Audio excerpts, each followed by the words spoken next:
So we're back. Trying something a little different here, a little different kind of setup, because you know, this thing of putting my laptop on my lap caused a great deal of bouncing that was disorienting. So trying something else. I don't know. It's going to bounce a little bit, but not as much as before. So anyways, so this is a two-parter. Because another little bit of feedback I've gotten is that if it's too long, people won't listen, watch. So sometimes these longer ones try and break them up, and it made sense to break them up. So this I wanted to do a video. What I'm going to call, I think, is tribalism natural? And then it occurred to me that there might be an interesting comparison to make, sort of refer to when talking about tribalism in relationship to war. And then I thought, well, but the explaining the entire context of the war example would be a little bit elaborate. So, you know, maybe it deserves its own video. And then from the tribalism video, I can refer to the war video. So first we're doing the war video. So yeah, so is war natural? And I'll say in this case, there's no, virtually anyways, I think no sort of original thoughts here. I'm basically just summarizing the ideas of others, particularly an Israeli historian, Azagat, who writes about war and nationalism, and his books are really great, and I strongly recommend them. So I'm trying to summarize his views, or see some subsection of his views here. So, is war natural? Well, his answer to that starts by saying, well, it depends what you mean by being natural. So, if by that you mean that the sort of evolved disposition of human beings is such that we're prone to go to war, particularly under specific circumstances, well then yes, if that's what you mean, then war is natural. However, often when people say that war is natural or innate to human beings, that's not what they mean. What they mean is that somehow it's an inevitable consequence of human nature, that it's just as much a necessary consequence of human existence as sex, or mating, or eating, or something, right? Reproduction or something, right? But that's not true. And part of the evidence for that is the fact that we're actually seeing a significant decline of war in recent decades. And I know I know some people remain incredulous about this, and I acknowledge that there's areas of debate. This idea first, I think, became widely appreciated. This phenomenon became widely appreciated with the publication of Steven Pinker's book, The Better Angels book, a few years back. But people have been saying this, scholars working in relevant disciplines have been saying this sort of thing for a long time now. And Gatt is actually one of the first whom I found this argument, in whose work I found this argument. So the interesting thing about this then is that if you go back in the past, I mean, we're sort of constantly at war, and the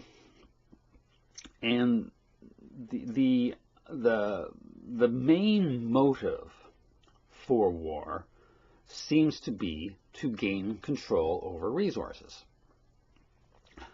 And one of the best ways to get control of resources, in fact, is to take them away from other people. So war has been a constant feature of human existence, going back to our hunter and gatherer ancestors. And by the way, I'll just throw in that that of course it includes women, right? Women, in this regard, we're thinking of women as being resources because they are one of the reasons that men went to war. However, I also just parenthetically let me point out that this line of argument, if this line of argument leads you to this toxic masculinity type analysis, bear in mind that women have been just as pro-war as men have been, and many anthropologists studying extant hunter and gatherer societies have observed that women within the group will be highly punitive against males who try to shirk their warring or combat responsibilities, and males who try to come up with excuses not to go to war, because of course it's just in basic game theory, right? If you can get the other males in your band to go to war, and and if you can, your band can gain the spoils of war, and you don't have to risk injury, this is to your benefit, and everyone knows this, and so females within hunter and gatherer bands will actually shame, humiliate, mock, and refuse to mate with males who don't carry their load in terms of going to war. So, like, men may be the ones who fight war, but it's not as though males are the only one who actually pursue war, or advance the cause of war. But yeah, in terms of viewing women on the other side, who you're conquering, in that case, females are indeed viewed as resources. So the interesting thing then is that in the past, the need to gain control over resources has been the primary driver of war.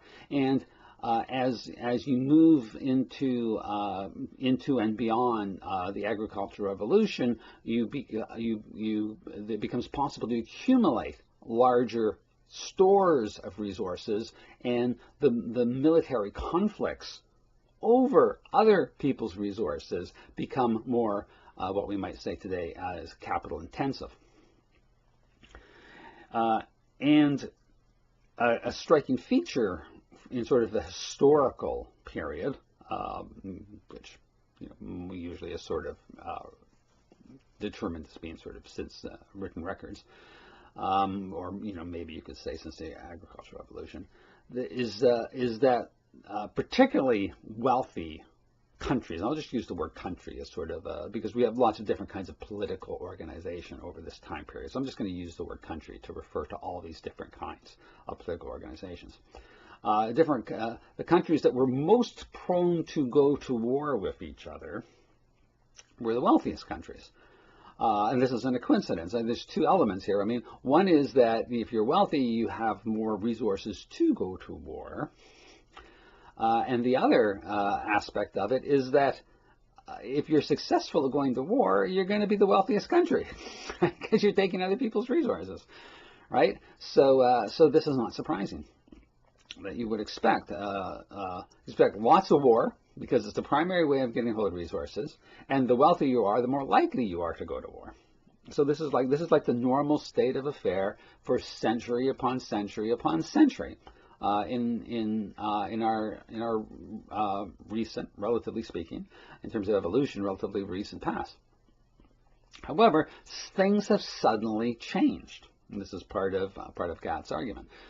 Things have suddenly changed. And the most dramatic example of this is since the end of World War II. Since the end of World War II now, we're going on some, over 70 years in which we haven't had a war between major powers, really wealthy countries. And it's not merely that the wealthy countries aren't going to war with each other, is that the wealthy countries don't even really fear going to war with each other. That they kind of expect that they're not going to go to war with each other. And the reason for that is, something I'll get to in a moment. Now, of course, you still do have war, but if you look at the wars that exist, they're either wars between really poor people or wars between wealthy countries and poor countries. But the wealthy countries don't go to war. So what's going on here? Well, one thing is that people say that nuclear weapons have made war a unappealing option because the fear of mutually assured destruction. And one can't rule that out entirely, right? There's, that probably plays some kind of role in it, but that can't be the whole story, because as Gatt points out, there have been other breaks, long breaks, multiple decade breaks, in which we've had extended period going back to, excuse me, going back to the late 18th century, where we've also had this absence of great power war between wealthy, powerful nations, and there were no nuclear weapons to play a role there. So something else has to be the primary explanatory factor. And what Gatt argues is that the main factor here has been the end of the Malthusian trap and the increasing growth of prosperity. And this is primarily made possible by the Industrial Revolution. Of course, history is a long, slow, graduated process, and, imposing sort of categories on it or, milestones on it is a little bit arbitrary, but it still captures something, some fundamental truth about something that's going on. So the thing is, prior to the Industrial Revolution, or the events or the time leading up to what we call the Industrial Revolution, the overwhelming majority of people were self-sufficient producers. They produced for themselves. They consumed their own production. The goods they produced, they consumed themselves for the most part. Now, there was, things on the margin. If, during, in feudal arrangements, you had to give a certain amount of your production to the lord, the man of the manor sort of thing. In other situations, marginal amounts could be taken to certain markets and sold. But primarily, most people were consuming their own goods. After the highly mechanized, organized, coordinated production processes that came into play with the Industrial Revolution, increasingly people moved away from being self-sufficient producers, and became part of a larger production system.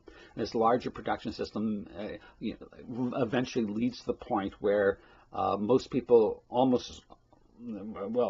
in these systems, almost none of them are producing for themselves, right? They're producing for a wage. They're producing the good for a market, and in the process getting a wage, and then they go to the market to buy the things that everyone else engaged in the system has produced. And it turns out that this leads to remarkable prosperity. It taps into all kinds of well-known economic benefits and specialization, comparative advantage, and economies of scale, these kind of things, right? And this form of production makes everyone more prosperous. And furthermore, this form of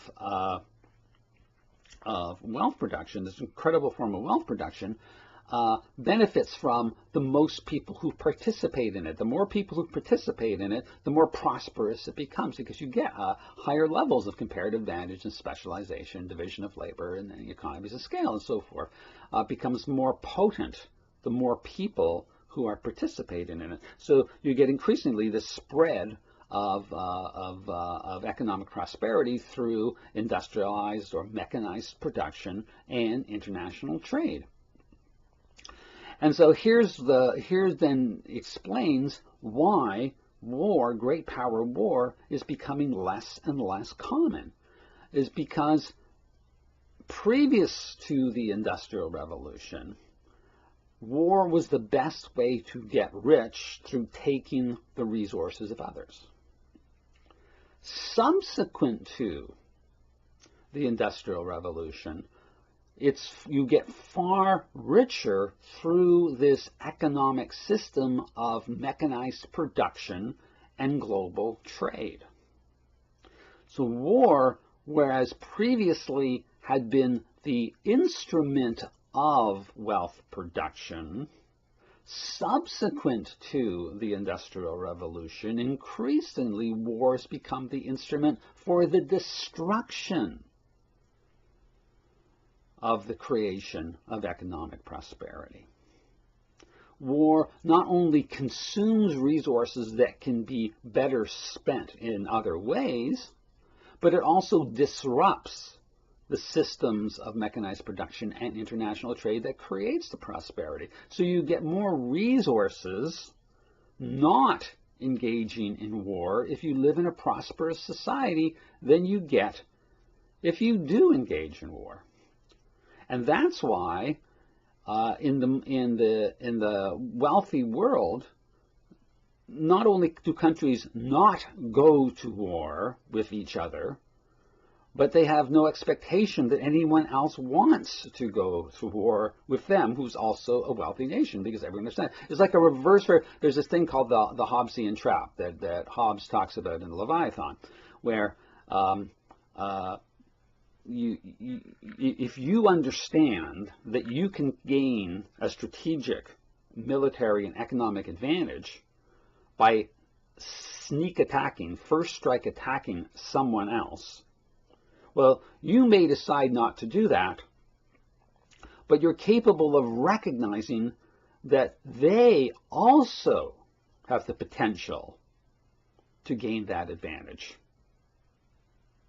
And while you're so principled and have such high values that you're not going to engage in the sneak first strike attack, how do you know they won't? And if they engage in the first strike attack, you're at a huge disadvantage. So regardless of what your principles tell you, it would be foolish for you to not engage in the first strike attack before they do, because they're just as capable of doing it, and they're just as capable of seeing the advantage in it as you are, and so you can't trust them as much as you can trust yourself. So better to do it. So in this is some ways which war becomes a vicious cycle, war is perpetuated. Well, now we have kind of a reverse Hobbesian trap, where it's exactly the opposite, right? I mean, now rich countries say, well, we could go to war, but it would destroy our, our international trading system, and our whole economy would be decimated by having to shift over to war production, and we'd be producing a bunch of stuff that would just get blown up and destroyed, right? And whatever resources we gain in the end would be, a pittance compared to the prosperity we have now. And why should we risk this? Right? And just as we're capable of thinking that, we're capable of understanding that other wealthy people in other wealthy countries recognize the same thing. That this non-war thing, this sort of mechanized production with an integrated global trading economy, it creates far more prosperity than war is going to create for us. And this is why we don't really fear war anymore, right? I mean, South Korea and Japan, know they're not going to go to war with each other. They're not worried about it. I mean, Canada.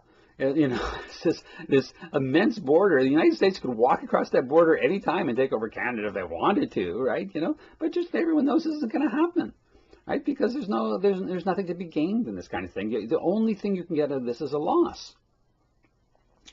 So this is why the places where you still see war is where there's either poor people whom still can gain something by going to war with each other, or the case of the rich and poor countries who are fighting, which is a little more complicated a situation, right?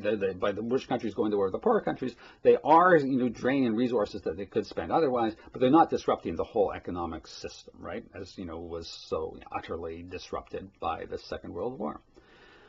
So there's a prospect here of actually ending war.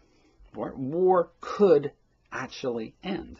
What it requires is for enough people, enough different countries, to become prosperous enough that the incentives are reversed, so that you gain more resources by not going to war than going to war. And of course, we're moving in that direction, right? The societies are getting, the whole world is getting wealthier and wealthier and wealthier, contrary to what you might hear from some people. The fact is, in just a handful of decades, we've actually cut in half, according to the World Health Organization, the number of people who live in extreme poverty. I mean, we're now down actually into single digits for the number of people in the world who live in extreme poverty. Obviously, there's differences, in terms of, the extent, and there's no expectation that every country has to be equally prosperous. All that's necessary is for any one country to be sufficiently prosperous so that it's more costly to go to war than it is to not disrupt one's own system of mechanized production and disrupt the system of international global trade.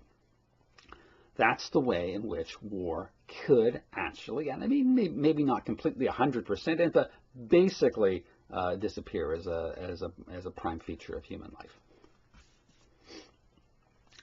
A little weird thing. My screensaver comes on sometimes when I'm making these videos that go over a certain length of time. I guess it's 20 minutes or something. Anyways, so this is the this is the thing, right? I mean, from a certain perspective, war is natural, but it's only natural in a sort of contingent sense, insofar as it serves certain evolved dispositions I desire to gain control over resources. If war becomes counterproductive towards gaining the optimum control over resources, humans stop fighting wars, because humans put way more value on controlling resources and the benefits that come from control over resources than they put on war and killing people. War and killing people is just a means to an end. It's not the end itself. So that's the answer to the question of, is war natural? Only as a means, not as an end. So that's the example that I'm going to refer to in the next video on whether or not tribalism is natural. So that's that for now. Over and out. See you at the next one. Ciao.